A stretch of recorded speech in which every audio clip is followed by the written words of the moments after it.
Hi everyone! After I did my last discussion video on indie cosmetics and what the term indie could mean, I thought it'd be useful to start an Intro to Indies series where I could have videos for people who may be unfamiliar with indie cosmetics brands.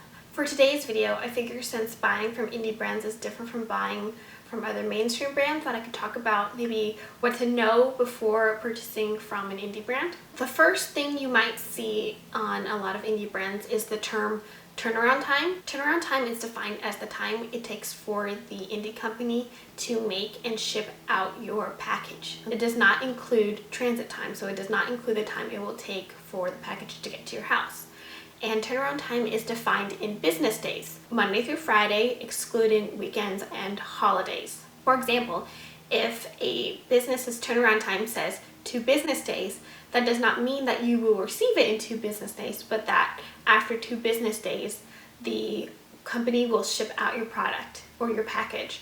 And then obviously you have to account for transit time, which may depend whether you are in the US or if you are out of the US, depending on where they're shipping from. Next, we can talk about sort of customer service expectations as a whole. Now, there may be situations where you have to contact an indie company. So here are some things that you may potentially email a company about. So let's say you get your package and they forgot a color or forgot a product, or they gave you the wrong color, or you are worried about going on holiday. You want to ask if they can hold your package, or if they've exceeded the turnaround time and they haven't given you an update. Those are just some examples of valid questions that you can always email the person about. Now, when it comes to things like cruelty-free status, if they are a vegan company, try to look on the website first, because most of the time a lot of the questions that you have might be already answered on the website. And also, don't be afraid to email them with a question or a concern. I've seen that a lot of people get a little bit sort of cautious about emailing indie companies, feeling like they're bothering them. So part of this is that you will have or have conducted a business transaction with them, and part of that business transaction is getting good customer service. So don't feel like you can't ever email them with a question.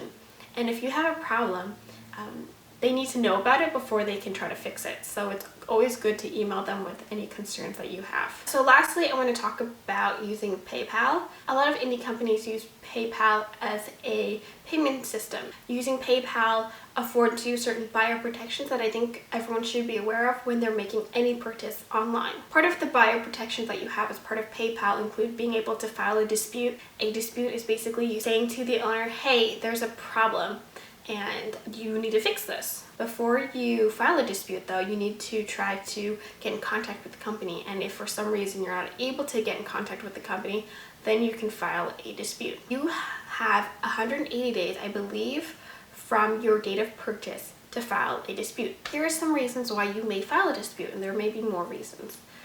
Let's say that they have not shipped out your product and it's past the turnaround time and they're being very unresponsive. Or you have received your package and it's not as described. Let's say you got completely different colors or completely different sizes, okay? And again, they're being unresponsive. Or if you feel like just generally that they're not holding up their end of the bargain when it comes to your purchase. These are all very valid reasons why you would file a dispute. If for some reason they are not responsive to that, you can escalate that to a claim, wherein PayPal will sort of step in and act as a mediator between you and the indie company. Understand that you have these rights and that no amount of money is too trivial for you to get back.